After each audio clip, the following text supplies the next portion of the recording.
The dust hadn't settled from the drought that took her father and their ranch when June Holloway rode into Dust River on a September morning. Her mare's hooves kicked up small clouds with each step down the main street, and she could feel the weight of every eye that tracked her progress. 26 years old, tall enough to look most men in the eye, and dressed in worn leather chaps that had belonged to her father. She knew exactly what picture she made. The first words she heard at the stage stop came from a man leaning against the water trough, tobacco juice staining the corner of his mouth. "Woman rides like a man ought to sleep in the stables with the horses." June didn't slow her mare. She'd heard worse in the 3 weeks since leaving what was left of the Holloway ranch. The bank had taken the land, the drought had taken the cattle, and fever had taken her father.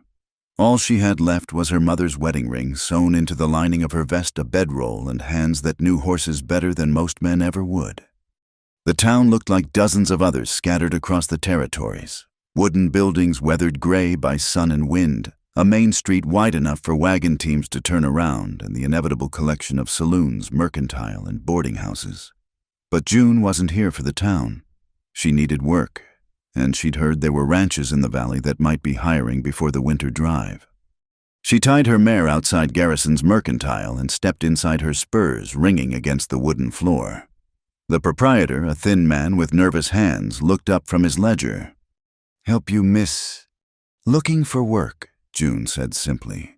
"Heard there might be ranches hiring." The man's eyes traveled from her dust-covered boots to the hat she'd removed upon entering. "Most of the big outfits already have their hands for the season, though—" He hesitated, glancing toward the window. "Wade Kerrigan's been looking for someone to help with his horses. Had an accident couple months back, left him with a limp. But I should warn you, miss, he's particular about who he hires." "I'm particular about who I work for," June replied. "Where do I find him?" "North of town, about 3 miles. Follow the creek until you see the burned oak, then head west. Can't miss it. Only spread that way with a proper horse corral." The proprietor leaned forward slightly. "But miss, you should know. Kerrigan keeps to himself. Doesn't come to town much. Some say he's—" "I'm not looking for social calls," June interrupted. "Just work. Thank you for the directions." She bought a small bag of coffee beans and some hardtack luxuries she could barely afford, but might need if she had to camp another night. As she turned to leave, a woman near the fabric counter spoke loud enough to ensure June heard every word. "Martha, would you look at that, wearing men's clothes like she has no shame at all?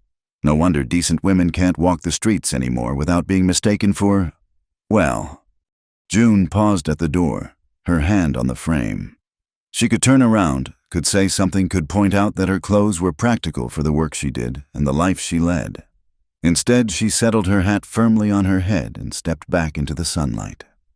The ride to Kerrigan's ranch gave her time to think. She'd been riding since before she could properly walk, trained by a father who'd wanted sons, but got one daughter instead. He'd taught her everything. How to read a horse's mood in the twitch of an ear, how to gentle a green colt without breaking its spirit, how to spot lameness before it became serious. But none of that mattered to most people when they looked at her. They saw a woman in pants too tall, too strong, too much of everything a woman wasn't supposed to be. The burned oak the proprietor mentioned was hard to miss, a massive skeleton of charred wood standing sentinel where the creek curved. June turned west and soon saw the horse corral he'd described. It was well built, the rails straight and properly spaced, the gates hung true. Someone who cared about horses had built this. The house beyond was modest but solid, with a covered porch and what looked like a newer barn behind it. Smoke rose from the chimney despite the warm afternoon. June rode up slowly, giving anyone inside time to notice her approach. A dog barked once from the porch, a blue heeler with intelligent eyes who watched her but didn't charge. Good sign. A man who kept his dog trained probably knew something about animals. The front door opened and a man stepped out. June had expected someone older, maybe bent with age, to match his injury. But Wade Kerrigan looked to be in his early 30s, broad-shouldered and lean, with dark hair that needed cutting and eyes the color of winter sky. He moved carefully down the steps, favoring his left leg, but there was nothing weak about him. His gaze took in her horse first, checking its condition, she realized, before moving to her. "Help you?" His voice was deep rougher than she'd expected. "June Holloway. Heard you might be looking for someone to help with horses." He studied her for a long moment. No surprise crossed his face at her appearance.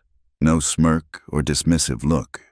Just assessment, like he was sizing up a horse he might buy. "Can you ride?" "Better than most." That's what they all say. But there was no mockery in it, just statement of fact. "Can you doctor a horse?" "Colic cuts, thrush strangles. Handled them all." "Start a green colt." "Started my first when I was 14.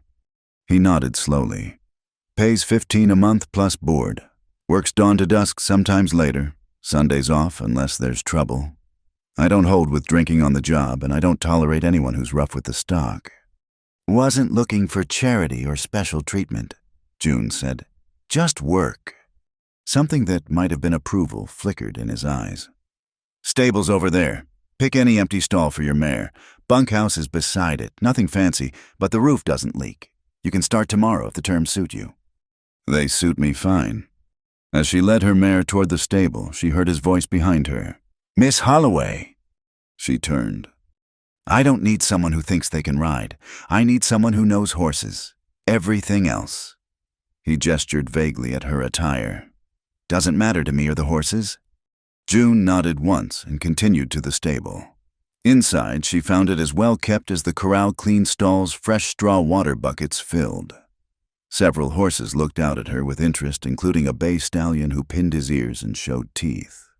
"Easy, boy," she murmured, not approaching but letting him hear her voice. "We'll get acquainted proper tomorrow." The bunkhouse was indeed nothing fancy. A single room with a cot, small stove, and table.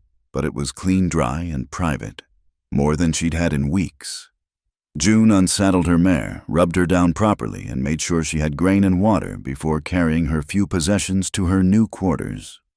As the sun set behind the mountains, painting the sky in shades of amber, and Rose June sat on the small porch of the bunkhouse and watched the horses in the corral. The difficult bay stallion was separated from the others, pacing the fence line with barely contained energy. A few mares grazed peacefully in the larger paddock, and she counted at least 3 youngsters who would need starting. Real work, honest work, work that judged her by her skill, not her skirts or lack thereof. For the first time since burying her father, June felt something ease in her chest. She didn't need the town's approval. She didn't need to be anything other than good with horses. And if Wade Kerrigan was a man who judged by actions rather than appearances, then maybe she'd finally found a place where she could simply be.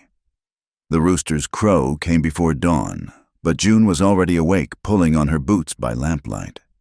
First day of work, and she meant to prove Wade Kerrigan hadn't made a mistake hiring her.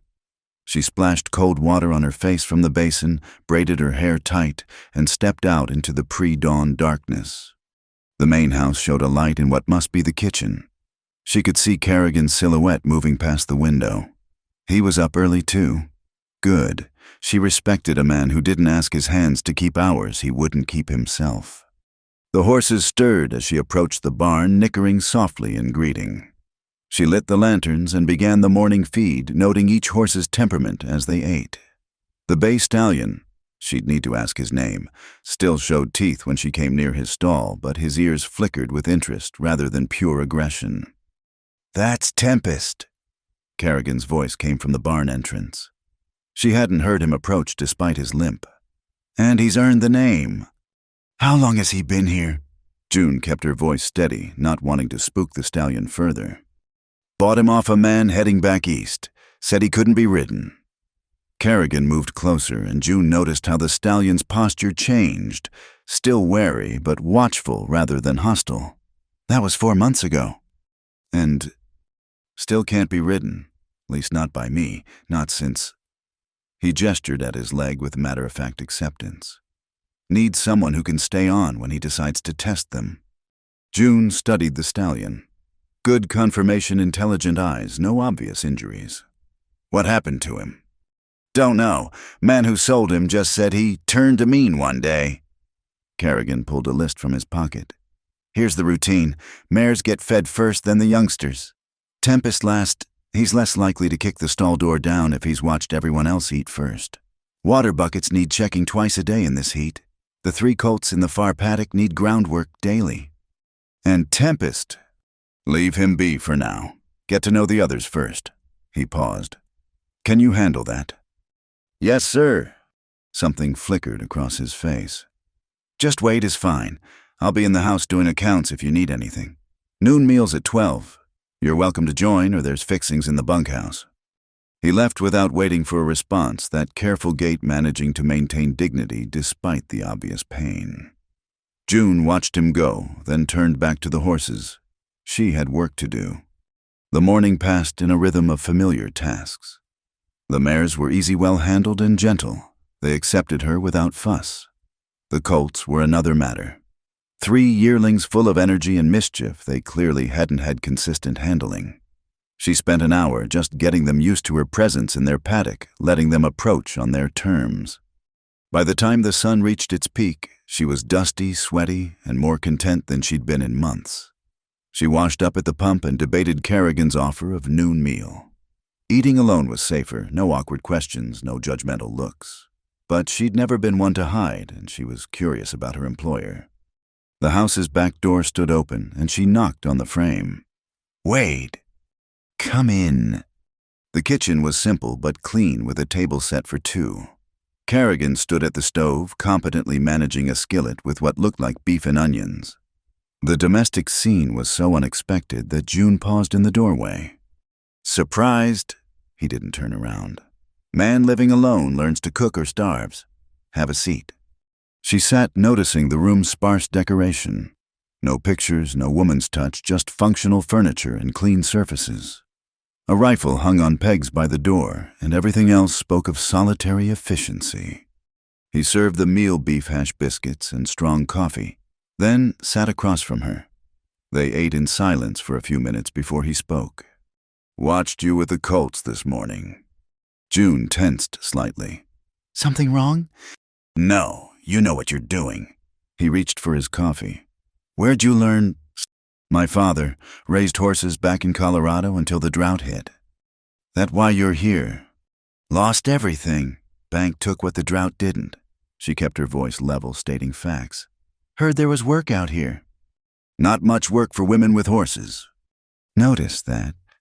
He studied her over his cup. Doesn't bother you, the talk? Talk doesn't break horses or mend fences. June met his gaze directly. Does it bother you hiring a woman? I need someone who can handle horses. You can. Rest is nobody's business but ours. He set down his cup. Though you should know folks in town talk. About me too. Man who keeps to himself doesn't socialize, must be hiding something. Are you? The question hung between them. Finally, he said, did 6 years in the cavalry. 3rd Regiment out of Fort Laramie. Got this. He indicated his leg. In what the reports called a skirmish. What it was a massacre. My unit turned on a peaceful camp. Women, children, old people. His voice remained steady, but his knuckles whitened around his cup. I tried to stop it. My own sergeant put a bullet in my leg for the trouble. June digested this. So you left. Discharged for insubordination and conduct unbecoming. Came out here where nobody knew me, bought this place with my mustering out pay and what I'd saved. He stood favoring the leg. Point is, working here won't win you any friends in town. I'm not exactly welcomed at church socials. Good thing I'm not looking for church socials, then.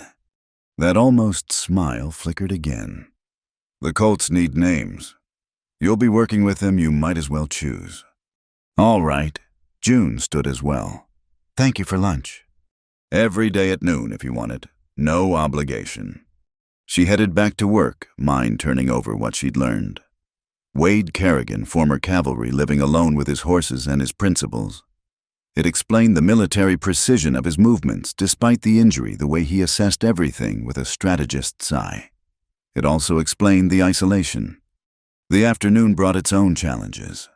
The colts needed basic ground training, learning to lead to stand for grooming to pick up their feet. She worked patiently, using pressure and release, never forcing. By evening, she had the smallest colt following her around the paddock like a puppy. He likes you. Wade had appeared at the fence watching. Usually takes him weeks to warm up to anyone. Just patience. June stroked the colt's neck. And I might have bribed him with grain. Smart. Use what works. He opened the gate for her. How are they for names? The little one's definitely Dusty. He's the color of the road to town. The black one moves like he's dancing, so I'm thinking Dancer. And the paint. She considered the boldly marked colt. Scout. He's always first to investigate everything. Good names. Suit them. Wade secured the gate. There's stew on the stove if you're hungry. Help yourself. You don't have to feed me. Board was part of the deal, but man cooks for one or two makes no difference. Besides, he added, turning toward the house, eating alone gets old. June watched him go, then tended to the evening feeding. As she worked, she found herself humming, something she hadn't done since before her father died. The horses responded to the sound, ears pricked with interest. Tempest still watched her warily, but when she paused by his stall, he didn't immediately bare his teeth. Progress, maybe, or just curiosity. We'll figure each other out, she told him softly. Just takes time. The stew was good, better than anything she'd managed over a campfire recently. She ate in the quiet kitchen while Wade worked on what looked like account books at the table. Comfortable silence broken only by the scratch of his pen and the occasional stamp of horses outside. Question, Wade said suddenly. Can you read and write? Yes, father insisted. Good. Need someone who can keep track of feed orders, veterinary records, breeding notes. Interested. A part of the job. Should be. Extra $1 a month for the trouble. Then yes. He pushed a ledger toward her. Start tomorrow. Everything's there, just needs updating. June accepted the book, noting his neat handwriting. As she rose to leave, something made her pause. Wade, what you did, trying to stop what happened, that took courage. He looked up, his expression unreadable. Got a lot of people killed for nothing. Don't see much courage in that. You tried. That's more than most would have done. She left before he could respond, taking the ledger to study. In the bunkhouse by lamplight, she reviewed his meticulous records. Each horse had its own page, acquisition date, health issues, training notes. Tempest's page was mostly blank after refuses all riders, dangerous when pushed. June made her first entry under today's date. Showing interest, possible trust issues from past handling, recommend patience and consistent routine. As she prepared for bed, she realized she hadn't thought about the townspeople's stares all day. Here she was, just someone who knew horses. Here, Wade Kerrigan judged her by her work, not her wardrobe. Maybe she'd found more than just a job. Maybe she'd found a place where she could be herself without apology or explanation. The thought was as foreign as it was welcome, and she fell asleep to the sound of horses moving in their paddock, already planning tomorrow's training session. 3 weeks passed in a rhythm of work and quiet companionship. The colts progressed steadily under June's patient handling, and even Tempest had begun taking carrots from her hand, though still through the stall bars. The morning routine had become second nature, feed water training records. The noon meals had become a regular thing too, though conversation remained sparse, comfortable in its economy. This morning arrived gray and damp with the smell of rain heavy in the air. June's bones ached with the weather, change-old injuries from countless falls protesting the humidity. She moved a bit slower, getting dressed, favoring her right shoulder. In the barn, the horses were restless. Weather changes always made them skittish, and she spent extra time with each one, soothing with voice and touch. Tempest paced his stall tail, swishing in agitation. Storm coming, Wade said from behind her. He'd learned to announce himself, knowing she preferred not to be startled. They always know. My shoulder agrees with them. She rubbed the joint absently. Old injury. Broke it when I was 17. Green horse and my own stubbornness. She moved to the next stall. Still tells me when weather's changing. My leg does the same. Cavalry surgeons aren't known for their gentle touch. He paused. There's liniment in the house if you need it. Before she could respond, the first raindrops began pattering on the barn roof. Within minutes, it became a steady downpour.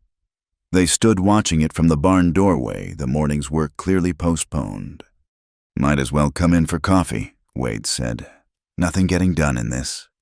The kitchen was warm after the damp barn. June accepted the coffee, gratefully wrapping her hands around the hot mug. They sat at the familiar table listening to rain drumming on the roof. How long were you in the cavalry? She asked, surprising herself with the question. 6 years. Joined at 18, full of ideas about honor and serving my country. His laugh held no humor. Learned quick that honor's in short supply on the frontier. But you stayed. For a while. Told myself I could make a difference, be better than the rest. He stared into his coffee. Turns out one man's conscience doesn't count for much against orders. June studied him. In the gray light, she could see lines that spoke of pain beyond his physical injury. Is that why you stay away from town, the memories? Partly. Also because I've got no patience for hypocrites. Same men who'd follow any order, no matter how wrong, now sit in church pews judging their neighbors. He looked up at her. Present company accepted from that judgment. Kind of you considering you barely know me. Know enough. You work hard, treat the animals fair, don't complain. Don't gossip or pry where you're not welcome. He stood to refill their cups. That's more than I can say for most. Thunder rumbled overhead, and June saw him tense slightly. Bad memories. Artillery sounds the same in a storm. He returned to his seat, moving stiffly. The damp was affecting his leg, too. You'd think after 3 years I'd be over it. Some things don't get over, just get lived with. He looked at her sharply. Speaking from experience, my mother died when I was 12. Lung fever. Took 3 weeks, and I sat by her bed every day watching her fade. June traced the wood grain of the table.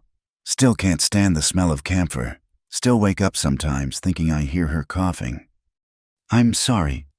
It was a long time ago, but thank you. She stood. Rain's letting up some. I should check the horses. That evening she found Wade standing in the rain outside Tempest's paddock. He wasn't doing anything, just standing there, hands gripping the fence rail, water streaming off his hat. Something about his stillness made her approach carefully. Wade. He didn't turn.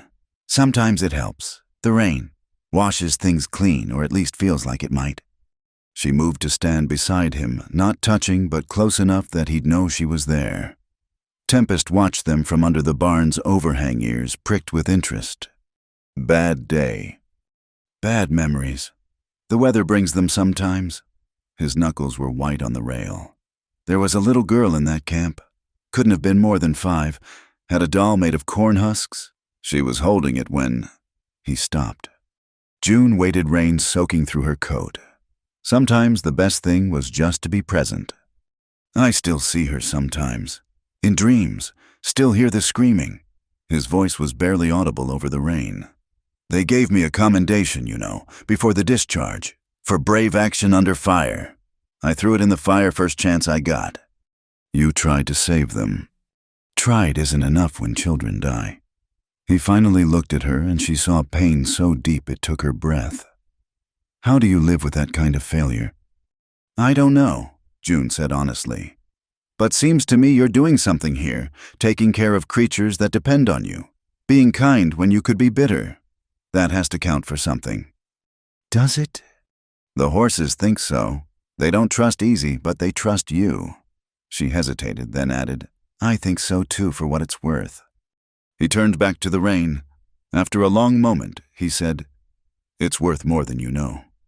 They stood together in silence until the rain tapered to a drizzle. Finally, Wade straightened, releasing his death grip on the rail.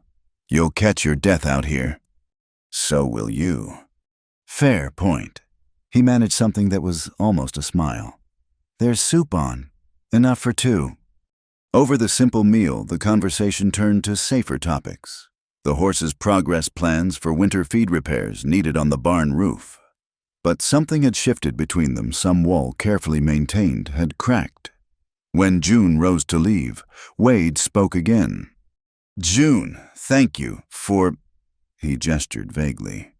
For not trying to fix it, or judge it. Nothing to judge, just a man trying to live with himself best he can. She paused at the door. Same as the rest of us. Back in the bunkhouse, she noticed her mended tack hanging on the proper pegs. She hadn't mentioned the repairs she'd been making in her spare time, fixing broken reins, restitching a saddle that was coming apart. But Wade had noticed had hung everything properly without a word. She thought about him standing in the rain, gripping that fence like it was the only thing keeping him upright. Thought about a man who'd lost everything rather than follow orders he knew were wrong. Thought about the quiet kindness he showed despite carrying such weight. The next morning brought clear skies and a strange sight. A freshly mended bridle hanging outside her door, the leather newly oiled and the bit polished to a shine. No note, no explanation, just the careful work of hands that knew their business. At breakfast, she caught Wade's eye and nodded toward the bridle. "Thank you." "Seemed only fair. You've been mending my tack for weeks." He passed her the coffee pot. "Partners look out for each other." "Partners. Way I see it, you're doing more than hired handwork. Keeping the records, training the colts, improving the operation." He met her gaze steadily. "So, yes, partners, if you're agreeable. 60-40 split of any sales." June set down her cup carefully. "That's generous." "That's fair. You're doing 60% of the work these days. Your land, your horses. Your skill making them worth something." He leaned back. "Think about it. No rush." But June didn't need to think long. "I accept, partners." They shook hands across the table, his calloused palm warm against hers. Outside, the horses called for their breakfast, and the day's work waited. But for just that moment in the morning light of the kitchen, June felt something she hadn't experienced since losing her father, the sense of belonging somewhere, of building something worth having. "Better get to it," Wade said, but he was almost smiling. "Tempest gets cranky if his breakfast is late." "Everything makes Tempest cranky," June replied, standing. "But we're working on it." "Yes," Wade said quietly, and she had the feeling he wasn't just talking about the horse. "We are." The first snow came early that year, catching everyone by surprise on an October evening. June had just finished settling the horses for the night when the first flakes began to fall, large and wet, sticking to everything they touched. By the time she made it to the bunkhouse, her coat was white with it. She lit her small stove and settled in with the ledgers, planning to work on the monthly accounts. But the wind picked up howling around the corners of the building, and soon the gentle snowfall became a proper blizzard. The thin walls of the bunkhouse shuddered with each gust. June added more wood to the stove, but the heat seemed to disappear into the storm. She wrapped herself in her blanket and tried to focus on the numbers, but her hands were getting stiff with cold.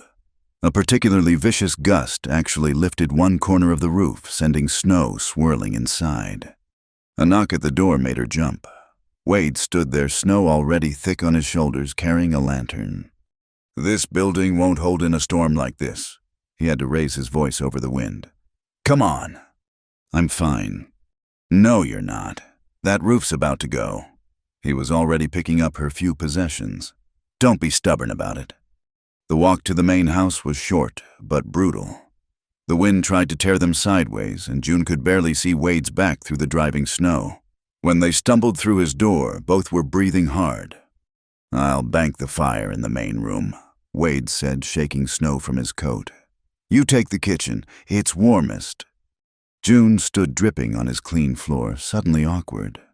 In all her time working here, she'd never been in his house past the kitchen. It felt like crossing a line they'd both been careful to maintain. "I can go back when it calms." "June." He turned to face her. "That storm's not calming tonight. Maybe not tomorrow either. I've seen these early blizzards. They're mean ones." He gestured toward the kitchen. "There's coffee on. I'll bring blankets." She made herself useful, stoking the kitchen stove and preparing hot coffee while he disappeared into the house. When he returned, he carried an armload of quilts and a pillow. "Chair by the stove's the warmest spot," he said, arranging things with the same careful efficiency he brought to everything. "I'll check the stock one more time." "In this storm, Wade, no." But he was already heading back out. June paced the kitchen, listening to the wind scream. Minutes stretched like hours before he returned, covered in snow and moving stiffly. "Horses are secured." Had to prop Tempest's stall door. Wind was spooking him. He accepted the coffee she pressed into his hands gratefully. "We'll check again come morning." They sat at the kitchen table listening to the storm. The silence between them was different now, charged with the awareness of changed circumstances of propriety bent by necessity. "I should explain," Wade said finally, "about the bunkhouse roof. Meant to fix it last month, but—" He shrugged. "Time got away. It's not your fault the storm came early. It's my fault you were sitting in a building not fit for weather." He stared into his coffee. "Truth is, I've been meaning to offer you the spare room anyway. Bunkhouse is no place for winter." June tensed. "I don't need charity." "Not charity, practicality. You're my partner now. Can't have you freezing to death." He looked up at her. "Room's yours if you want it. No strings, no expectations. Just a warm place to sleep." She studied his face, looking for any sign of ulterior motives. Found only the same straightforward honesty he'd shown from the start. "People will talk. People already talk. About you, about me, about us working together." His jaw tightened slightly. "I stopped caring what people think the day I refused to murder children for the glory of the United States Cavalry." The bitterness in his voice made her decision. "All right, but I pay rent." "June. Partners remember I pay my way." "Fine, $5 a month off your wages for the room." He almost smiled. "Satisfied?" "Yes." They fell back into silence, but it was easier now. When June yawned for the third time, Wade stood. "Take my room tonight. I'll stay out here, keep the fires going." "That's not necessary." "June." Just her name, but something in how he said it stopped her protest. "Please, let me do this one thing right today." She saw then what she'd been too cold to notice before, the tightness around his eyes, the way he held himself like he was in pain. The storm, the pressure changes must be affecting his leg badly. "Only if you take the bed," she said. "Your leg needs rest more than mine does." "I don't—" "Wade." She echoed his tone from before. "Let me do this one thing." For a moment they just looked at each other across the kitchen. Then he nodded slowly. "You're as stubborn as Tempest." "I'll take that as a compliment." He showed her to his room, sparse and neat as she'd expected, with a narrow bed and not much else. A cavalry saddle hung on the wall, and a trunk sat at the foot of the bed. No photographs, no personal touches except for a book on the nightstand. "Extra blankets in the trunk if you need them," he said from the doorway. He seemed about to say something else, then just nodded. "Good night, June." She sat on the edge of his bed after he left, overwhelmed by the strangeness of it.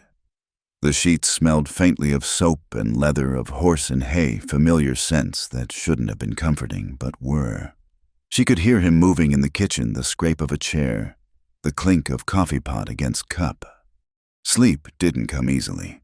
Every time she started to drift off, a crack of wood in the storm would jolt her awake. Finally, she gave up and padded back to the kitchen in her stocking feet. Wade sat by the stove, his bad leg stretched out, a harness in his lap that he was mending by lamplight. He looked up when she entered. "Can't sleep either."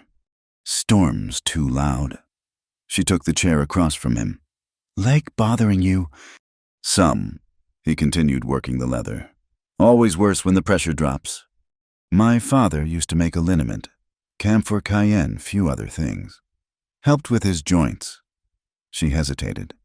"I could make some if you have the ingredients." "Appreciate the offer, but I manage." He tied off a stitch. "Tell me about your father." So she did, surprising herself. Told him about growing up on the ranch, about her father teaching her everything he knew about her mother's death, and how it changed them both. Wade listened without interrupting, hands still working the leather. "He sounds like a good man," he said when she finished. "He was. Hard sometimes. Expected a lot, but fair." She watched his careful stitches. "What about your family?" "Father was a minister. Wanted me to follow in his footsteps." Wade's hands paused. "Couldn't reconcile his God with what I saw in the cavalry. Told him so in a letter. He wrote back saying he had no son." "I'm sorry." "Don't be. Man makes his choices." He resumed working. "Mother died when I was young. Fever took her like yours. They sat in companionable silence after that, the storm raging outside, while the kitchen remained a pocket of warmth and quiet. When June yawned again, Wade set aside the harness. "Go on, get some rest. I'll wake you if anything needs doing." This time she slept deep and dreamless, wrapped in quilts that smelled of home. When she woke, pale light filtered through the window. The storm had passed, leaving the world transformed under fresh snow. She found Wade already outside, breaking ice from water troughs. Together they checked the horses all safe if restless from their confinement. Tempest actually nickered when he saw her, though he still wouldn't let her close. "Progress," Wade noted. "He's starting to trust you." Over breakfast, he brought out a key. "For the house. Come and go as you need." He paused. "And June, you don't need to wait for a storm. Kitchen's always open." She took the key, its weight significant, in her palm. "Thank you." "Partners," he said simply. That night she slept in her new room, small but warm, with a window overlooking the horse paddock. The bunkhouse roof had indeed partially collapsed under the snow's weight. Looking at it, June realized Wade had probably saved her life by insisting she move. She'd thanked him again at dinner, but he'd waved it off. "Would have done the same for anyone," he'd said. But she'd caught him watching her sometimes when he thought she wasn't looking, something soft in his expression that made her wonder if that was entirely true. As she settled into bed, a real bed with a proper mattress, June allowed herself to admit what she'd been avoiding. Somewhere between that first day and now, Wade Kerrigan had become more than an employer, more than a partner. He'd become someone she trusted, someone she looked forward to seeing each morning. It was dangerous thinking for a woman in her position. But as she drifted off to sleep, warm and safe, while snow fell softly outside, she couldn't quite bring herself to regret it. News traveled fast in a small town, especially news that confirmed what people already wanted to believe. It took less than a week for word to spread that June Holloway was now living under Wade Kerrigan's roof. She first noticed it at the mercantile where she'd gone to pick up supplies.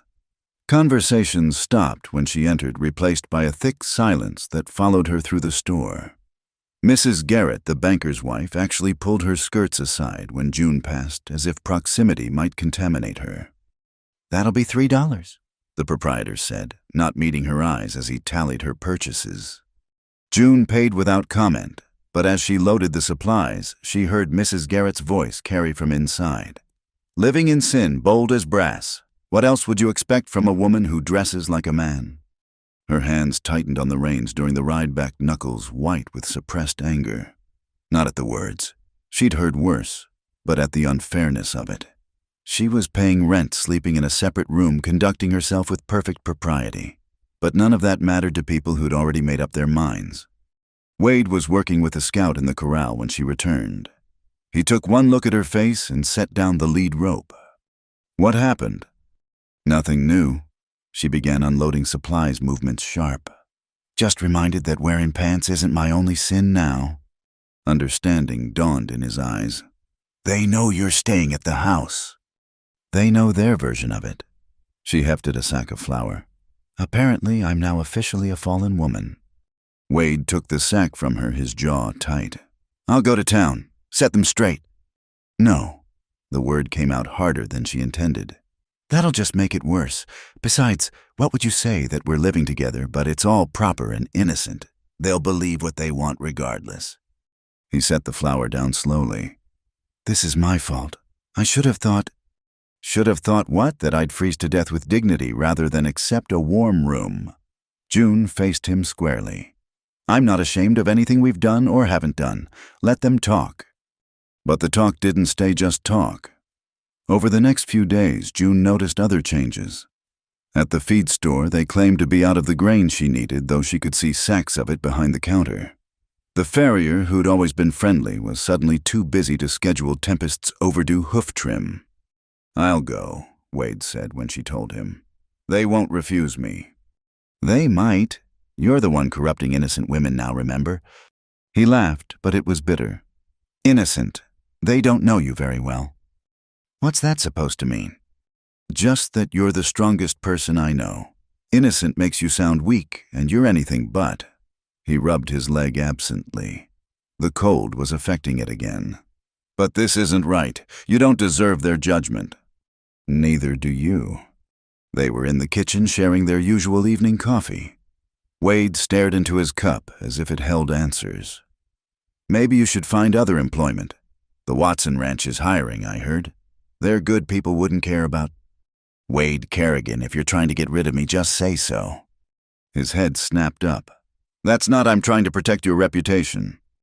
My reputation was ruined the day I put on pants and refused to simper. June leaned forward. I'm not going anywhere. We're partners, remember? Partners. He said it quietly, like he was testing the word. That all we are? The question hung between them heavy with implications. June felt her heart rate pick up. But before she could answer, hoofbeats sounded outside. Wade frowned, moving to the window. 3 riders. Don't recognize them. They went out together. The men who'd stopped at the gate were rough-looking trail dust thick on their clothes. The one in front, sporting a week's worth of beard, grinned when he saw June. Well, heard there was a woman here who could ride. Didn't hear she was pretty, too. Something I can help you with. Wade's voice was carefully neutral, but June saw his hand move closer to his hip where his gun would be if he were wearing it. Looking to buy horses. Heard you might have some for sale. Not selling right now, Wade said. The man's grin widened. Not even for good money times are hard, friend. Most folks eager to sell. His eyes traveled over June again, lingering. Course, maybe you got other reasons to keep things as they are. June felt Wade tense beside her. She stepped forward before he could speak. Horses aren't for sale. You'll have better luck at the Morrison spread 10 miles north. Rather do business here. The man leaned on his saddle horn. Maybe the lady could show us what she's got. The lady said we're not selling. June kept her voice steady despite her growing unease. Good day, gentlemen. The bearded man's expression hardened. Not very friendly, are you? Here we came all this way. You heard her. Wade had moved slightly, putting himself partially between June and the riders. Morrison spread. 10 miles north. For a moment, tension crackled in the air. Then the leader shrugged, gathering his reins. Your loss, but we'll be around a few days. Might change your mind. They rode off slowly, and June noticed how they studied the property as they went, noting the barn, the corrals, the house layout. Wade noticed too. Trouble, he said quietly. Maybe just passing through. Maybe. But he didn't look convinced. I'll sleep in the barn tonight, just in case. Wade.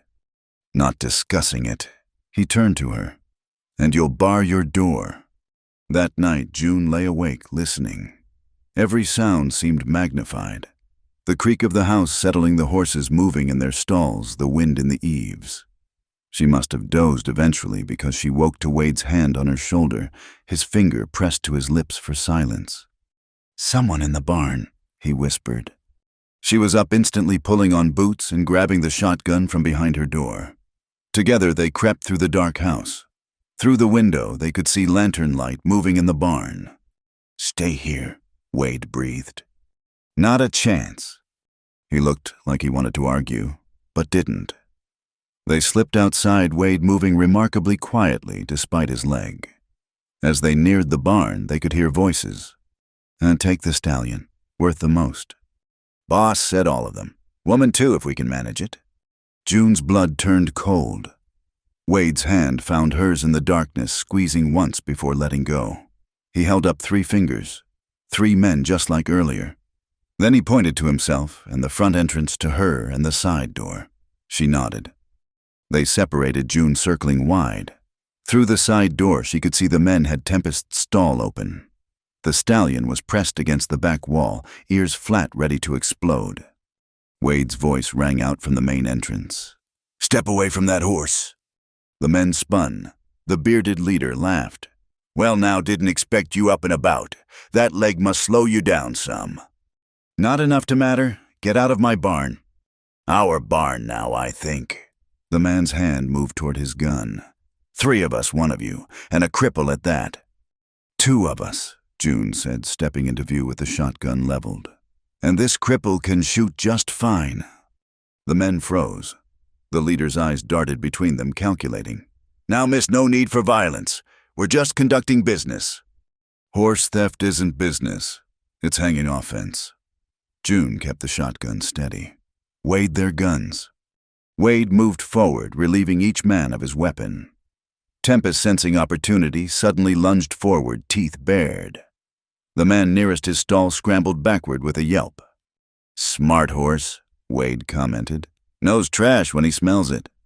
The leader's face darkened. You're making a mistake. We've got friends. Then they can visit you in jail. Wade gestured with one of the confiscated guns. Move, nice and easy. They marched the men out of the barn. June kept them covered while Wade saddled his horse, one-handed gun never wavering. You can't watch forever, the leader said as Wade prepared to take them to town. We'll be back. Try it. June's voice was ice. Next time I won't bother with warning shots. After Wade left with the prisoners, June stayed in the barn, soothing the spooked horses. Tempest actually let her stroke his neck through the stall bars, seeming to recognize her as an ally now. Good boy, she murmured. You knew they were no good, didn't you? Dawn was breaking when Wade returned looking exhausted. June had coffee waiting. Sheriff locked them up. Says they're wanted for horse theft in 2 other counties. He accepted the cup gratefully. June, what they said about taking you too. I heard. She kept her voice steady. I'm not going anywhere. Maybe you should, just until... Wade, stop. She set down her cup firmly. I'm not running. Not from them, not from the town gossips, not from anyone. This is my home now. He looked at her for a long moment. When you say home, I mean here. This ranch, these horses. She met his eyes. You. The word hung between them like a challenge. Wade set down his own cup, crossed the small distance between them. June, I know what people are saying. I know what it looks like us living here together. And I know I don't care anymore. She took a breath. Do you? Instead of answering, he reached out his calloused hand gentle against her cheek. You deserve better than a broken-down ex-soldier with more past than future. Maybe I don't want better. Maybe I just want you. He kissed her, then careful and sweet, like she was something precious. When they broke apart, both were breathing unsteadily. This changes things, he said. Everything's been changing since the day I rode in. June smiled slightly. Might as well give them something real to gossip about. You sure? Never been more sure of anything. They stood there in the kitchen as morning light filled the windows. Horse thieves jailed, danger past, and something new and fragile blooming between them. Outside, Tempest whinnied, calling for his breakfast, and the day's work waited. But for just this moment, none of that mattered. They were home. The autumn horse auction was Dust River's biggest social event of the year. Ranchers came from 3 counties over to buy and sell stock, and the whole town turned out to watch gossip and celebrate the end of harvest season. June had been dreading it for weeks. I don't have to go, she told Wade over breakfast. Someone should stay with the horses anyway. The horses will be fine for one day. He looked at her steadily. You're my partner. Partners show up together for business. This isn't about business. It's about them staring and whispering. Let them. He pushed back from the table. Besides, Martha asked specially if you were coming. Said she had something for you. Martha ran the boarding house and was one of the few women in town who still spoke to June. The promise of seeing a friendly face made the prospect slightly less daunting. The morning of the auction, June stood in her room staring at her reflection. Her usual work clothes stared back. Practical, comfortable, utterly inappropriate for a social gathering. With a sigh, she opened the trunk at the foot of her bed and pulled out the one dress she'd kept from her old life. It was simple brown wool, nothing fancy, but it was clean and respectable.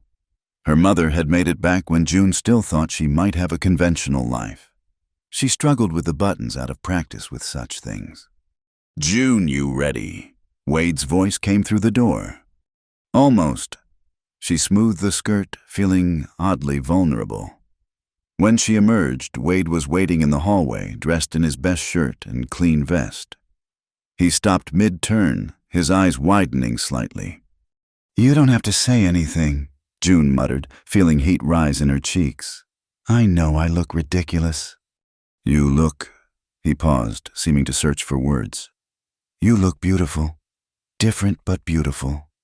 I hate it. Can't ride in it, can't work in it, can barely walk in it. Then why wear it? June lifted her chin. Because I won't have them saying I don't know how to be a lady. I choose not to be. There's a difference. Wade smiled, the real smile that transformed his usually serious face. There's my June. Come on, let's show them what they're missing.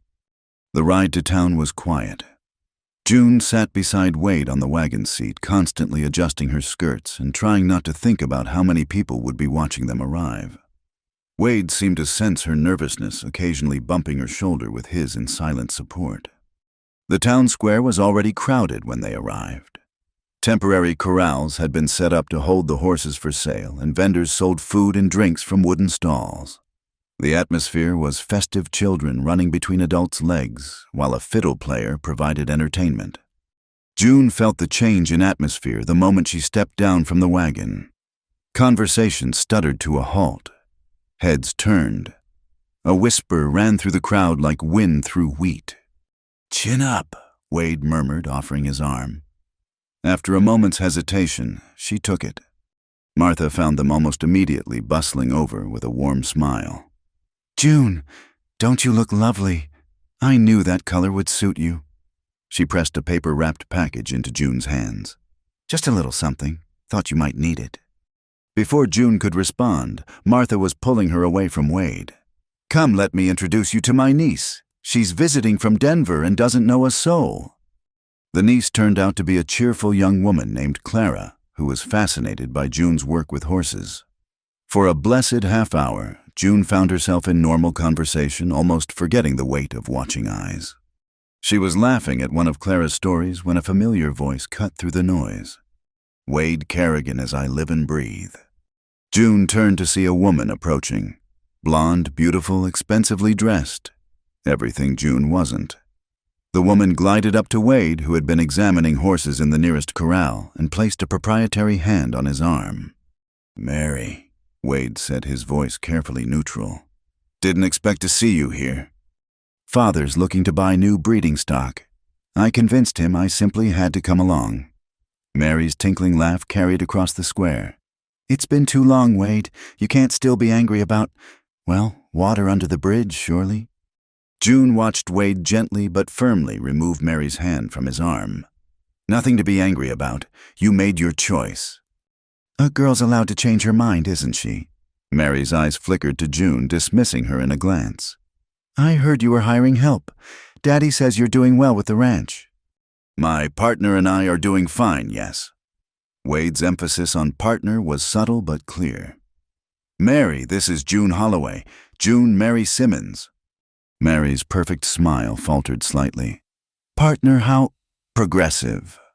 She looked June up and down, taking in the simple dress, the work-roughened hands, the defiant tilt of her chin. I suppose someone has to do the dirty work. Someone has to do the real work, June replied evenly. Nice to meet you, Miss Simmons. Mary's eyes narrowed, but before she could respond, the auctioneer called for the crowd's attention. The horse sales were beginning. Wade returned to June's side as Mary flounced off to find her father. Sorry about that. Old flame. Something like that. We were involved before I left for the cavalry. She promised to wait. He shrugged. She didn't. Her loss, June said simply, and was rewarded with one of his rare, genuine smiles. The auction proceeded with the usual drama of bidding wars and last-minute deals. Wade bid on a promising young mare, consulting with June in low voices about bloodlines and confirmation. They lost her to a higher bidder, but secured a good price for two of their trained colts. As the afternoon wore on, June began to relax. Yes, people stared. Yes, she caught whispered conversations with her name featured prominently. But she also noticed other things. Ranchers nodding respectfully when Wade introduced her as his partner. Martha's fierce glare shutting down the worst of the gossips, even a few women offering tentative smiles. The sun was setting when the dancing began. A wooden platform had been erected for the purpose, and the fiddle player was joined by a guitarist and harmonica. Couples began forming up for a reel. "We should go," June said, suddenly nervous again. "Long ride back." "One dance," Wade said, "if you're willing." June looked at the platform, at the swirling couples, at Mary Simmons holding court near the punch table. "I don't really know how. Father never saw the point in teaching me." "I'll show you. It's just like training horses, all about trust and timing." Against her better judgment, June let him lead her to the platform. The music was lively, the steps simpler than she'd expected. Wade's hand was steady at her waist, his bad leg barely noticeable as he guided her through the patterns. "See, you're a natural," he said as they turned. "I'm stepping on your feet." Barely noticing. He spun her gently, bringing her back closer than strictly necessary. "Have I mentioned you look beautiful tonight?" "You might have said something earlier." "Bears repeating." His voice dropped lower. "Though I prefer you in pants. Can't properly appreciate how well you ride in a dress." June felt heat rise in her cheeks. "Wade Kerrigan, are you flirting with me at a public dance?" "Attempting to. How am I doing?" Before she could answer, the music ended. They stood there for a moment, hands still clasped, oblivious to the crowd around them. Then reality intruded in the form of Mary Simmons's carrying voice. "Well, I suppose he always did have peculiar tastes. First the cavalry nonsense, now this." Wade's face hardened. June put a hand on his arm. "Let it go. She's not worth it." But Mary wasn't finished. She'd attracted an audience and seemed determined to use it. Though I suppose when a man's prospects are so limited, he takes what he can get, even if it comes wearing pants and doing men's work. "That's enough." Wade's voice was dangerously quiet. Mary's laugh tinkled like breaking glass. "Oh, Wade, always so serious. I'm only saying what everyone's thinking. Your little partner there might fool you, but we all know what she really is." "What she is," Wade said, each word precise as a blade, "is the best horse trainer in 3 counties. A woman who works harder than any man I've known. Someone who stands by her word and faces whatever comes with courage and grace." He looked directly at Mary, "which is more than I can say for someone who promised to wait and married the first rich man who came along the moment I left town." Gasps rippled through the crowd. Mary's face flushed red. "How dare you!" "The truth." Wade took June's arm. "We're leaving. Evening, folks." They walked through the parting crowd with heads high. June felt the weight of dozens of eyes, heard the explosion of whispers behind them, but all she could really focus on was Wade's hand steady on her arm and the warmth spreading through her chest at his words. They were almost to the wagon when Martha caught up slightly out of breath. "That was the finest thing I've seen in 20 years of auctions," she said, beaming. "About time someone put Mary Simmons in her place."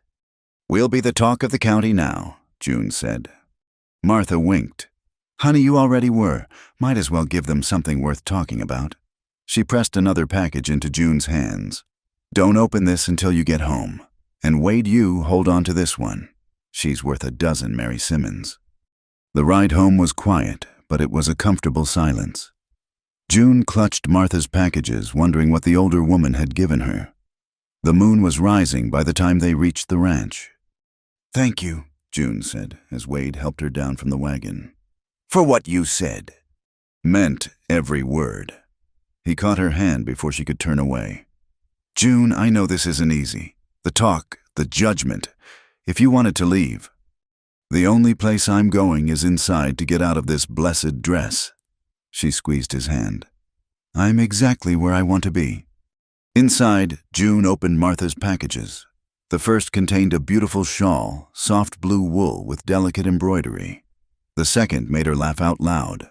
A brand new pair of leather work gloves, sturdy and practical. There was a note. "For both sides of you, dear, never apologize for either one." June folded the shawl carefully and hung up the dress. Tomorrow she'd be back in pants, back to work, back to being the woman the town gossiped about. But tonight she'd danced at the autumn auction, been defended by a good man, and found friends she hadn't expected. Let them talk, she thought, pulling on her comfortable night clothes. She had more important things to worry about. horses to train a ranch to run, and a partner who looked at her like she hung the moon whether she wore pants or petticoats. That was worth all the whispers in the world. The morning after the auction dawned quiet and still. June rose early as always, but there was a different quality to the silence. Not peaceful, but waiting. She dressed in her work clothes with relief, feeling like herself again, and headed to the barn. The horses greeted her with their usual nickering, unchanged by the previous night's drama. She was measuring out grain when she heard Wade's uneven step behind her. "Sleep well?" he asked, though something in his tone suggested he already knew the answer. Well enough. She hadn't really. Her mind had replayed the dance, his words, Mary's face, over and over. "You?" "About the same." He picked up a pitchfork, began mucking out Dusty's stall. They worked in companionable silence until he spoke again. "I've been thinking." June's hand stilled on Scout's lead rope. Those words rarely led anywhere good. "About last night. What I said. What I didn't say." He leaned the pitchfork against the wall, faced her directly. "I should have made things clearer. My intentions." "Wade." "Let me finish." He took a breath. "You deserve better than half measures and unspoken understandings. You deserve a man who can court you properly, offer you a real future, not someone who brings you gossip and trouble." June felt something cold settle in her stomach. "If this is your way of trying to noble yourself out of my life again." "It's not." He stepped closer. "It's my clumsy way of saying I want to do this right. Court you, publicly. Let everyone know exactly where we stand." "Where do we stand?" "I'm in love with you." The words came out simple and direct like everything else about him. "Have been for weeks, maybe longer. And if you'll have me, I'd like to marry you. Not today, not until you're sure, but that's where I'm headed." June stared at him, her practical mind cataloging details. The nervous way he shifted his weight off his bad leg, the vulnerability in his eyes, the way morning light caught in his dark hair. "You're serious." "Never been more serious about anything." "The town can hang the town. I'm asking you, not them." June set down the lead rope, crossed to where he stood. "You infuriating man. I'm trying to be practical here." "Be practical later. Right now, just tell me if there's a chance." Instead of answering with words, June reached up and pulled his head down to hers. The kiss was different from their first, deeper, more certain, full of promise. When they broke apart, both were breathless. "Is that clear enough?" she asked. "Getting there," Wade said, and kissed her again.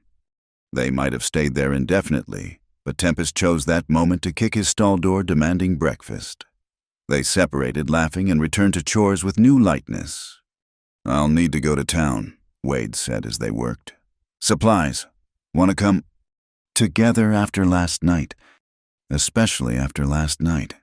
His jaw set in the stubborn line she'd come to know well. "I meant what I said about doing this properly." June considered. Going to town together today would be a declaration clear as any announcement. "All right, but I'm wearing my pants." "Wouldn't have it any other way." They took the wagon after lunch, riding side by side through the crisp autumn afternoon. June had expected stairs in town, but she hadn't expected the divide to be so clear. Half the population seemed scandalized by their appearance together. The other half appeared almost approving.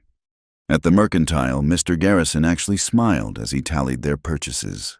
"Heard about last night," he said quietly. "About time someone stood up to the Simmons family. Too used to getting their way, that bunch." Outside the feed store, however, Mrs. Garrett made a show of crossing the street to avoid them. Her husband, the banker, watched from his office window with calculating eyes. "That might be trouble," June murmured. "Let tomorrow's troubles wait," Wade replied. But she noticed his hand stayed close to his hip, old cavalry habits dying hard. They were loading supplies when Martha appeared, beaming like the sun. "There you are. The whole town's buzzing." Mary Simmons left on the morning stage, face like thunder. Her father's telling everyone she had urgent business in Denver. She winked. "We all know she just couldn't face the embarrassment." "We didn't mean," June began. "Oh, pish. That girl's had her comeuppance due for years." Martha's expression grew more serious. Now, I don't want to worry you, but there's been talk. Sam Garrett's been making noise about calling in loans early. Might want to make sure your accounts are in order. Wade's expression darkened. Our accounts are fine. I'm sure they are. Just thought you should know. Martha patted June's arm. You two take care of each other here. As they drove home, June worried at the problem. How much do we owe the bank? $200 on the original mortgage. I've been paying it down steady. Wade's hands tightened on the reins. But if Garrett calls it in early, we have the horse money from yesterday. That's earmarked for winter feed and repairs. He glanced at her. Don't worry about it now. We'll figure something out. But June could see the tension in his shoulders, the way his jaw clenched. She knew the ranch operated on thin margins, every dollar accounted for. An early loan call could ruin them. That evening, as they finished dinner, Wade surprised her by pulling out a small wooden box. This was my mother's, he said, opening it to reveal a simple gold ring. Not much, but it's all I have of hers, if you'd accept it. June's throat tightened. Wade. Not an engagement ring, not yet. Call it a promise if you want, that I'm serious, that this is real. He took her hand. Will you wear it? The ring fit perfectly on her right hand, warm and solid. Yes. They sat by the fire. Afterward, June curled against Wade's side, his arm around her shoulders. For the first time in months, maybe years, she felt completely at peace. Whatever came next, they'd face it together. I should tell you, Wade said into the comfortable silence. I'm not an easy man to live with. I have nightmares sometimes, bad ones. And when my leg's hurting, I get short-tempered. And Wade. June tilted her head to look up at him. I've been living with you for weeks now. I know who you are. She touched the ring on her finger. This doesn't change that, just makes it official. He pressed a kiss to her forehead. How'd I get so lucky? Clean living and good horses, she said and felt him laugh. Later, as June prepared for bed, she found herself studying the ring in the lamplight. Such a small thing, but it changed everything. Tomorrow she'd wear it to the barn to town, wherever she went. A visible sign that rough-handed June Holloway, who wore pants and trained horses, was loved and chosen. A knock at her door interrupted her thoughts. Wade stood in the hallway, looking uncertain. Wanted to say good night, and he pulled a folded paper from his pocket. This came while we were in town, from Fort Laramie. June's stomach clenched. The cavalry. My old commander wants me to come back. Says they need experienced men willing to forget the past unpleasantness. His laugh was bitter. Unpleasantness. That's what they're calling it now. What will you tell them? Already decided. He took the letter and deliberately tore it in half, then quarters. I've got everything I need right here. Ranch horses. You. He met her eyes. If you'll have me with all my ghosts and troubles. Already said yes, didn't I? June stepped into the hallway, took his face between her hands. No more noble sacrifices. No more trying to protect me from choices I've already made. We're partners, remember. Partners, he agreed, and sealed it with a kiss that left her breathless. As June finally settled into bed, she reflected on the day's events. In the space of 24 hours, she'd gone from gossip fodder to publicly courted woman, from partner to promised. The ring on her finger caught the moonlight, sending small sparks across the ceiling. Tomorrow would bring new challenges. The banker's threats, the town's judgment, the constant struggle to keep the ranch profitable. But tonight she was simply a woman in love, wearing his mother's ring, building a future neither of them had dared imagine when she'd first ridden into Dust River. The horses were quiet in their stalls, the night peaceful around the small ranch. And June Holloway, for the first time in her life, felt truly home. The letter came 3 days later, delivered by a rider who didn't stay long enough to water his horse. June was working with Tempest in the round pen. The stallion had finally begun accepting a saddle blanket, when she saw Wade's face change as he read the single page. What is it? She left the pen securing the gate behind her. He handed her the letter wordlessly. The bank's letterhead was imposing the message, brief. Full payment of outstanding mortgage required within 7 days, or property would be subject to immediate foreclosure. Can they do that? June asked, though she already knew the answer. Banks could do whatever their contracts allowed, and men like Sam Garrett always made sure their contracts allowed everything. Apparently, Wade's voice was carefully controlled. $200 in 7 days. We have 60 from the auction, which leaves us 140 short. He took the letter back, folded it precisely. I'll ride to Carson Springs tomorrow. Maybe I can get work at the stockyards, earn something toward it. Wade, even if you worked day and night, you couldn't earn that much in a week. Then I'll sell Tempest.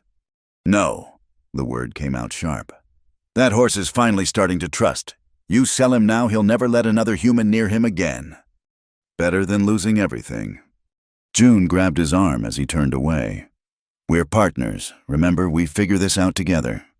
That evening, they sat at the kitchen table with their ledgers spread before them, searching for solutions that didn't exist. Every asset was accounted for, every dollar already committed.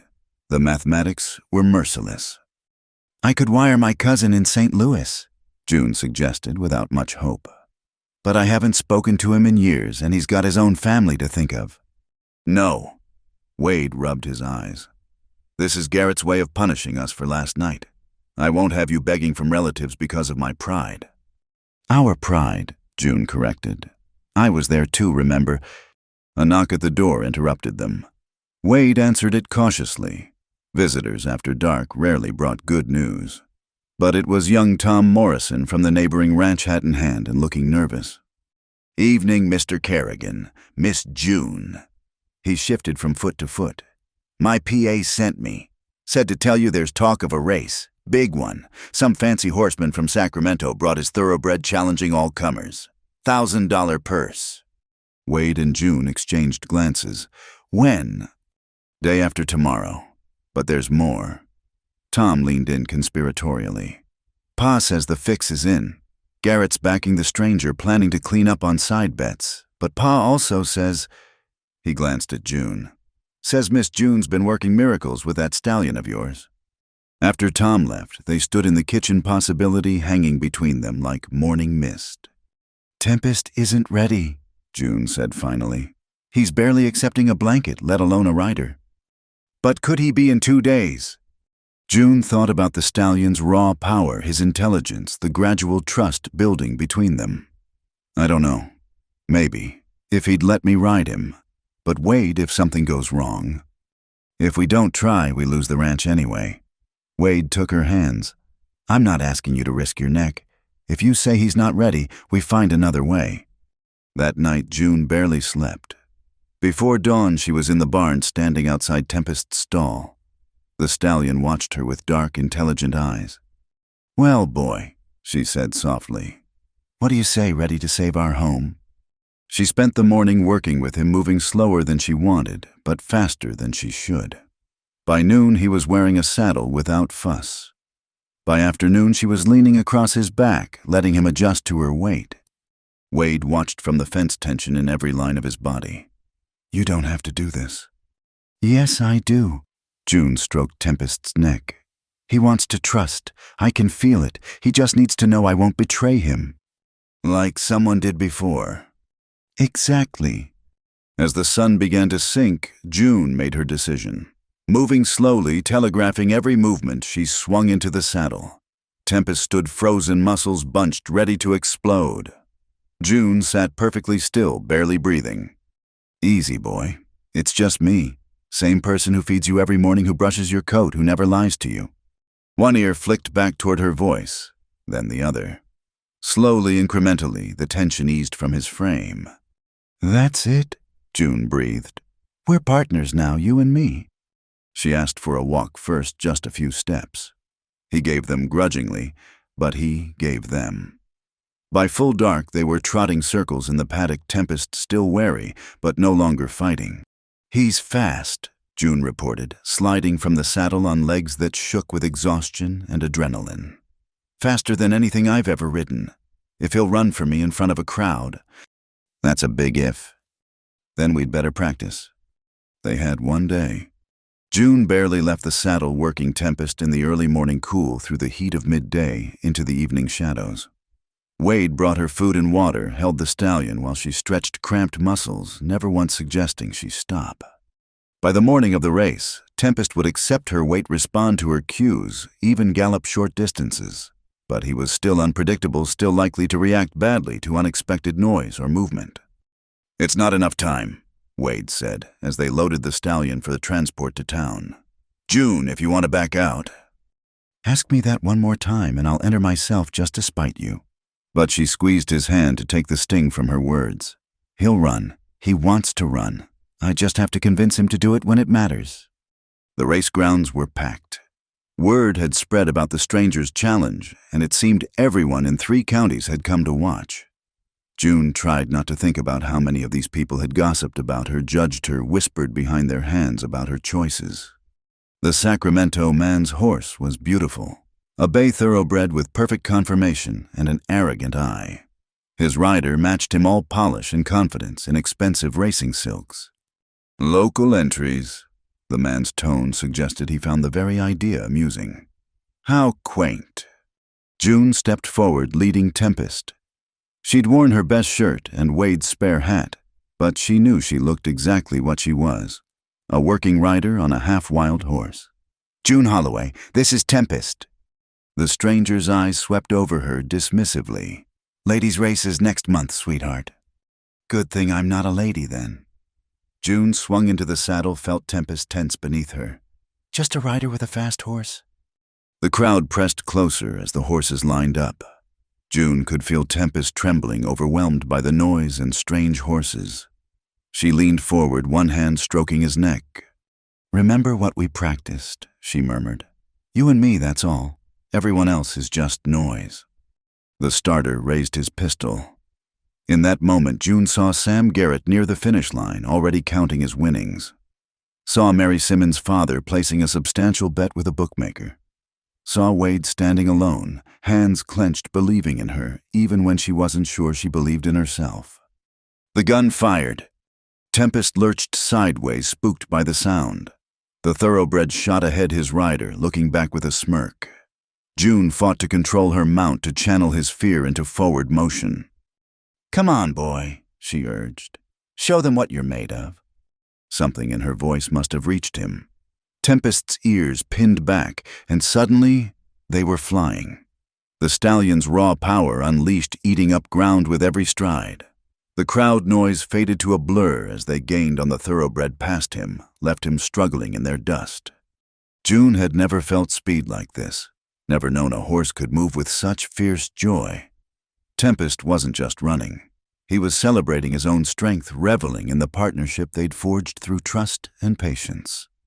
They crossed the finish line 3 lengths ahead. The crowd erupted. June pulled Tempest up gradually, letting him slow on his own terms, praising him with voice and touch. When she finally dismounted, her legs barely held her. Wade was there immediately, catching her as she stumbled. "You did it!" "We did it!" She was laughing, crying everything at once. "Did you see him run? Did you see—" The Sacramento stranger approached, his fine clothes now dusty with defeat. "I'll buy that horse. Name your price." "Not for sale," June and Wade said in unison. "Everything's for sale." "Not everything." Wade's arm was around June's shoulders, now solid and sure. "Not the things that matter." Sam Garrett appeared, his face purple with rage. "This is irregular. She's not a registered rider. The race should be voided." "Now, Sam." Marshal Richards, who'd served as official judge, stepped forward. "Nobody said anything about registration before the race. The young lady won fair and square." He smiled at June. "Though I'd appreciate it if you'd collect your winnings quick. I'd like to close the books before anyone else thinks to complain." They collected the $1,000 purse in a daze. More than enough to pay the mortgage, fix the barn roof, buy winter feed, and still have money left over. June kept touching the bills in her pocket, hardly believing they were real. "We should celebrate," Wade said as they loaded Tempest for the trip home. The stallion went easily into the trailer, trusting now where he'd once fought. "What did you have in mind?" He pulled her close, right there in front of half the county. "Marry me. Not someday. Now. Today. Before Garrett thinks up another way to cause trouble." June looked into his eyes, saw her future there. Not the one she'd imagined as a girl, but the one she'd built with work and courage and stubborn refusal to be anything but herself. "Yes," she said, "but I'm not changing out of these pants." Wouldn't have it any other way. They were married that afternoon by Judge Thompson with Martha as witness and Tempest tied to the rail outside, occasionally nickering his opinions through the window. It wasn't the wedding June's mother might have dreamed of, but it was perfect for who June had become. A woman who rode like the wind, loved without apology, and never backed down from a fight worth having. The first week of marriage passed in a blur of ordinary days made extraordinary by their new status. June moved her few belongings into Wade's room, though she still caught herself heading to her old room out of habit. They worked side by side as always, but now there were stolen kisses in the barn fingers intertwined over morning coffee, the quiet intimacy of shared space. On the 7th morning, June woke to find Wade's side of the bed empty and cold. This wasn't unusual. His leg often bothered him at night, driving him to pace rather than disturb her sleep. But something felt different. Wrong. She dressed quickly and found him in the kitchen, a letter spread on the table before him. His face was gray, his hands clenched around a coffee cup long gone cold. Wade. He looked up, and the pain in his eyes made her stomach drop. "One of my old unit is in Fort Laramie, dying, wants to see me." He pushed the letter toward her. "Says he needs to clear his conscience about what happened that day." June read quickly. Private Daniel Morrison fevered and failing, begging his former lieutenant to come. The army doctor who'd written on Morrison's behalf said time was short. "You should go," June said quietly. "I can't." Wade stood abruptly, chair scraping. "I swore I'd never set foot in that place again." "This isn't about the army. It's about a dying man who needs peace." He should have thought about peace before. Wade stopped jaw-working. Before he followed orders to shoot children. June moved around the table, took his rigid hands in hers. "Maybe that's exactly why he needs to see you. To apologize. To make whatever amends he can."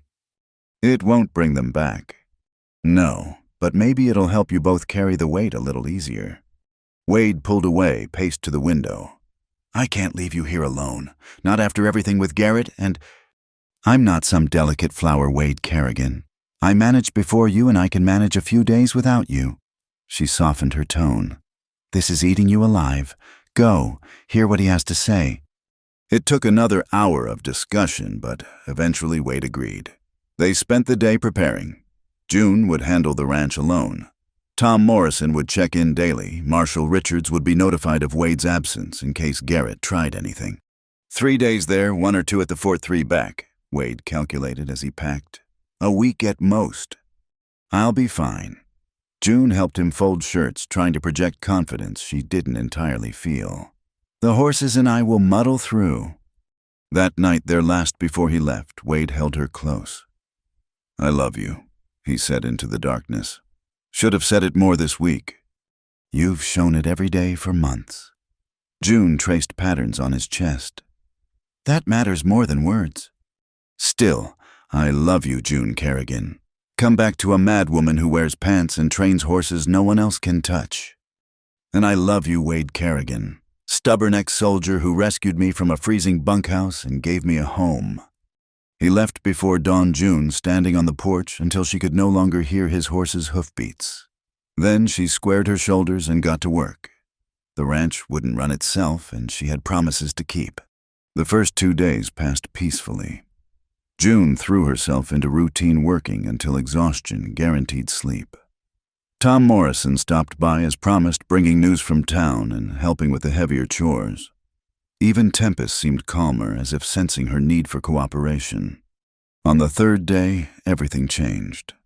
June was cleaning stalls when she heard horses approaching, multiple horses moving fast. She grabbed the shotgun from its place by the door and stepped out to meet them. 4 riders pulled up at the gate.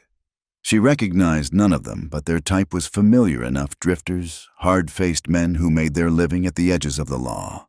The one in front, scarred and weather-beaten, smiled in a way that made her skin crawl. "Mrs. Kerrigan, I believe, heard your husband's away." June kept the shotgun ready but not quite aimed. He'll be back soon. What do you want? Just to talk business. See, we heard about your horse, the fast one. Man in Sacramento would pay good money for a stallion like that. Not for sale. Everything's for sale at the right price. The scarred man dismounted, approached the gate. Be a shame if something happened while your husband's gone. Accidents occur on ranches, fires start, horses get stolen or hurt. Is that a threat? Just an observation. He leaned against the gate too close. $1,000 is our offer. More than fair for one horse. The answer is no. Now get off my property. The man's smile widened. Your property, little woman, like you all alone, seems dangerous. June raised the shotgun. Seems dangerous for anyone who doesn't leave when asked. For a long moment, they stared at each other. Then the scarred man laughed, stepped back. We'll give you time to think it over. Be back tomorrow. Have the horse ready or... He shrugged. Accidents. They rode off slowly, and June knew they wanted her to see them studying the property, noting the barn's entrances, the house's isolation. The message was clear: we can come back any time.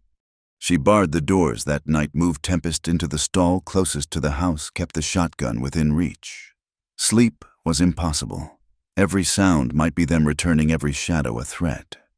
They came back at dawn, just as she was feeding the horses. Same 4 men, same awful smile from their leader. Made your decision? Yes, get off my land and don't come back.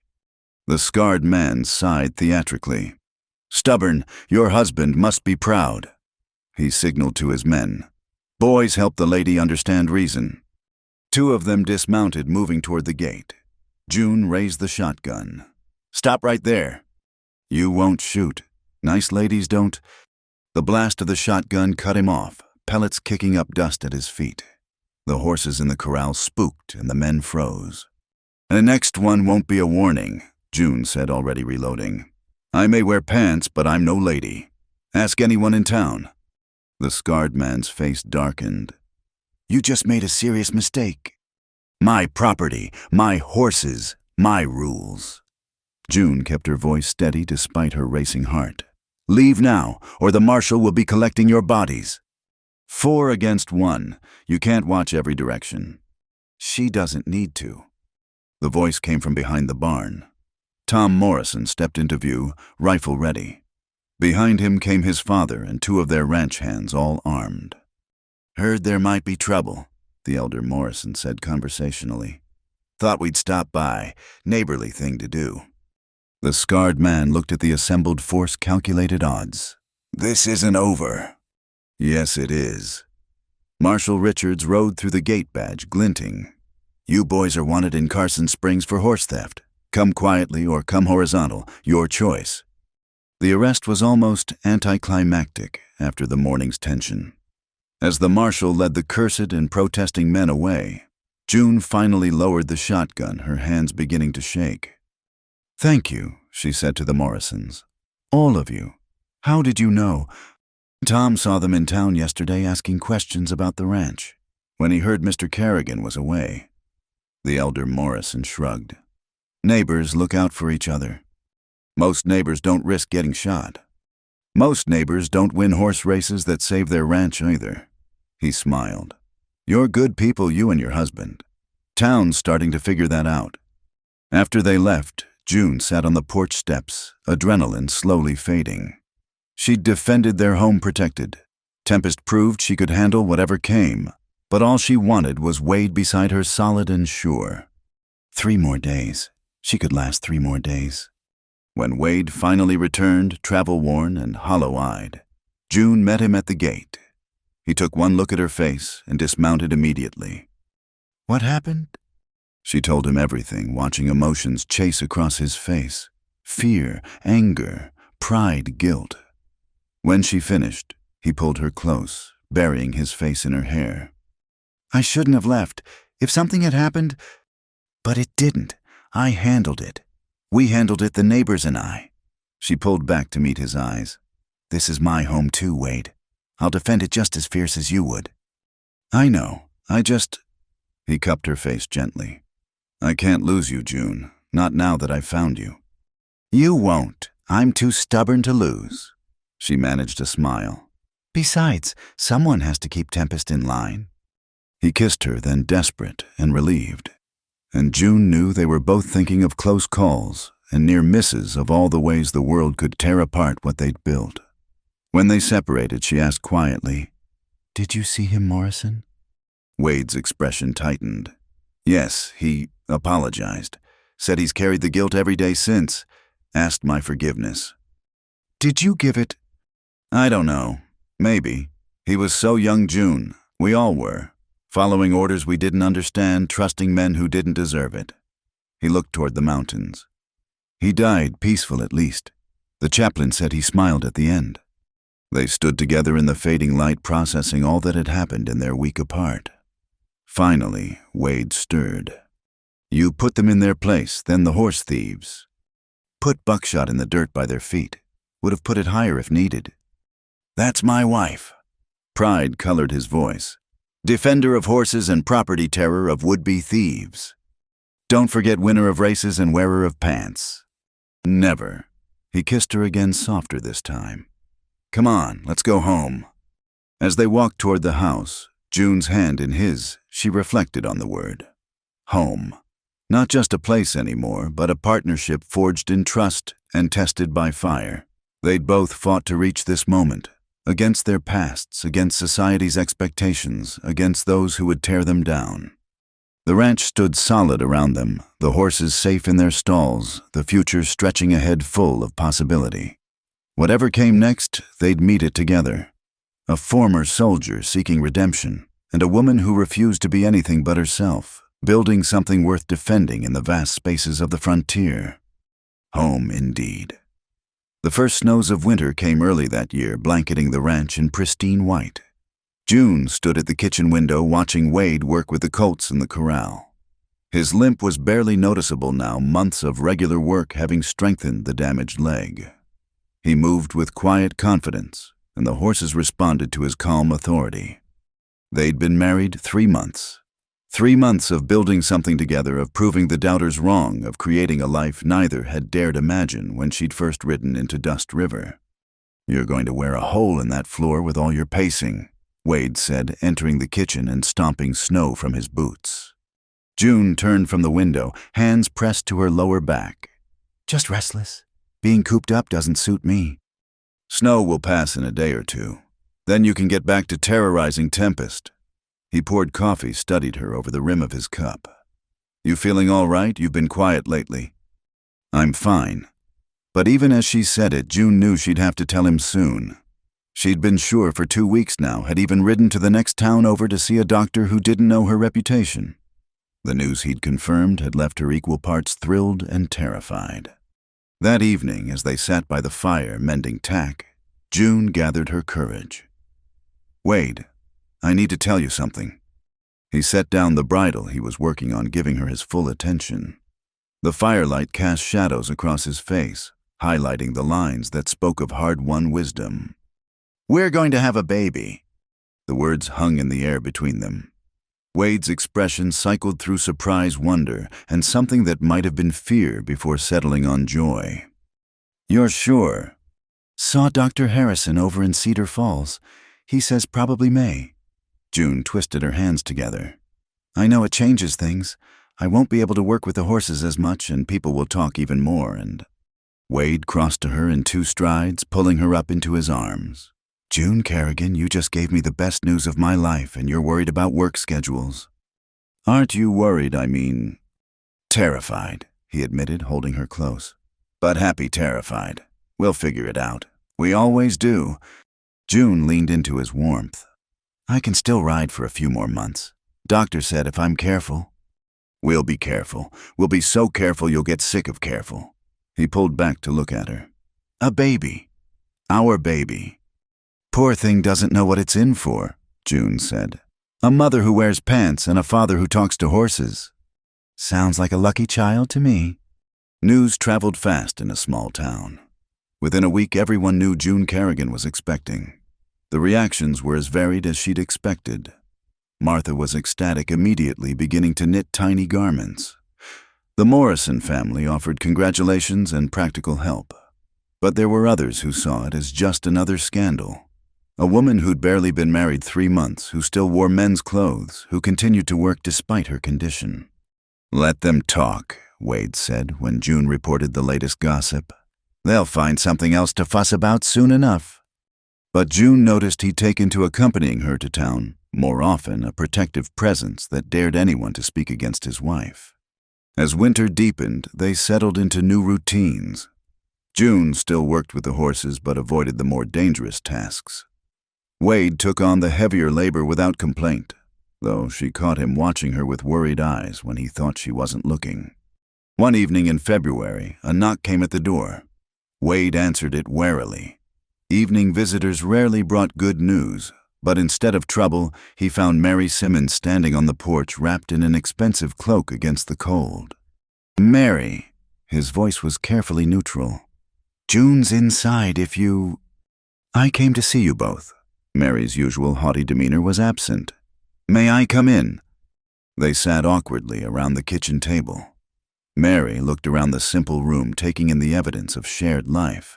2 cups by the stove, June's boots beside Wade's by the door, the general air of comfortable domesticity.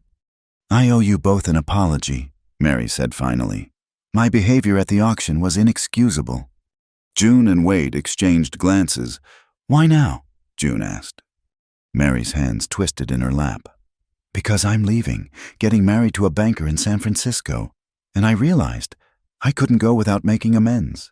She looked at Wade. "I was cruel when you needed support. After your injury when you came back from the cavalry, I couldn't handle the change in you. You were so different from the boy who'd left." "War changes people," Wade said quietly. "I know that now, but then I was young and selfish and wanted everything to stay the same." Mary turned to June. "And you, I was jealous.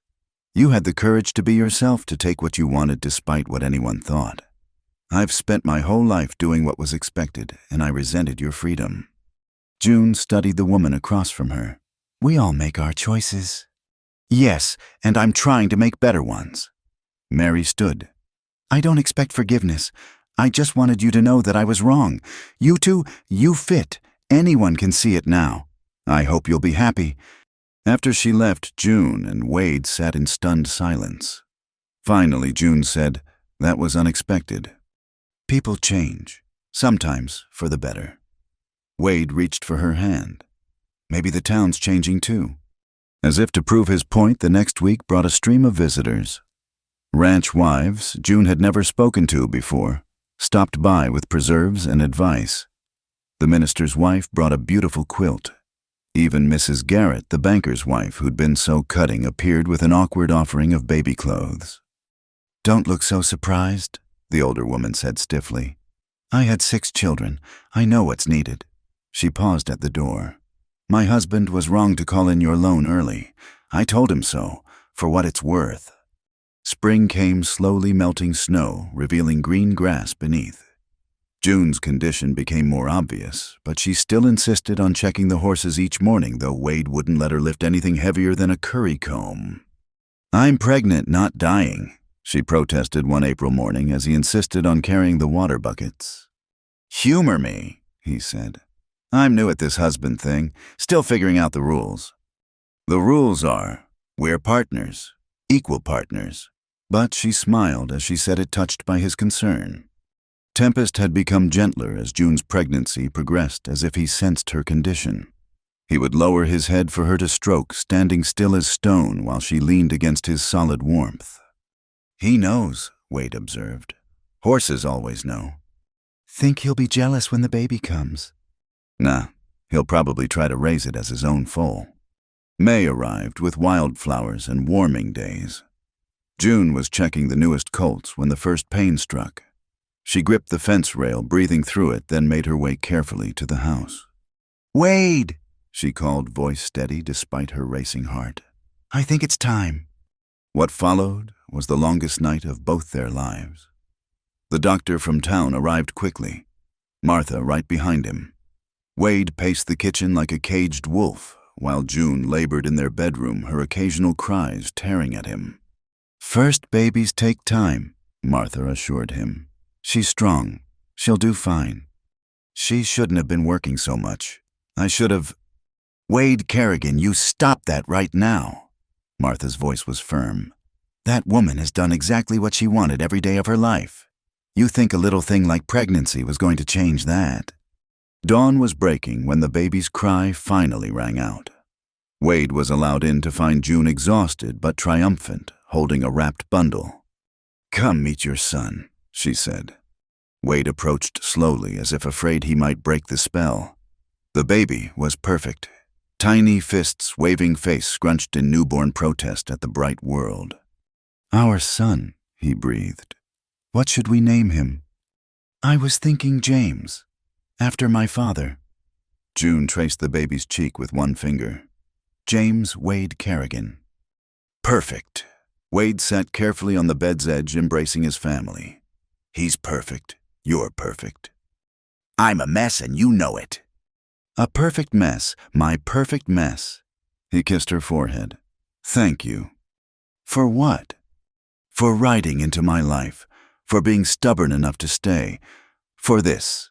He gestured at the baby, the room, the life they'd built. "For everything." Outside, Tempest whinnied, calling for his morning feed. The ranch was waking up, another day beginning. But inside the small house, time seemed to pause as a family began. June looked at her husband and son, at the simple room that had become home, at the view through the window of the ranch they'd fought to keep. She'd left behind everything she'd known, risked censure and gossip-worn pants when skirts were expected, and loved when love seemed impossible. "No regrets?" Wade asked, softly, reading her thoughts as he often did.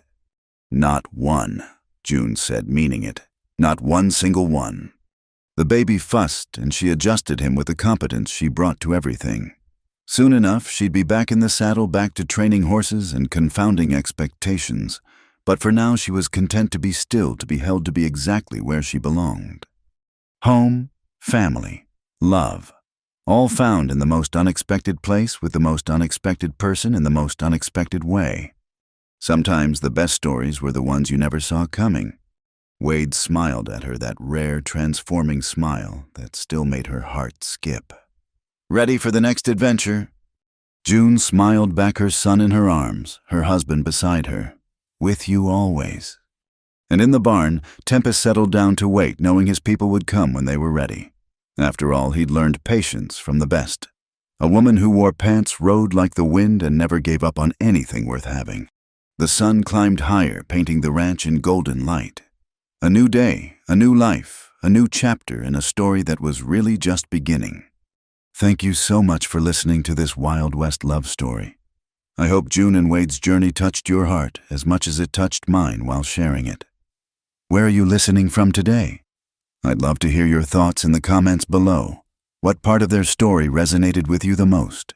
If you enjoyed this tale of courage, love, and defying expectations in the Old West, please subscribe to Wild West Stories 1850 for more authentic frontier tales. Don't forget to like this video and hit the hype button to help more listeners discover these stories of the American frontier. Until the next time, partners, happy trails.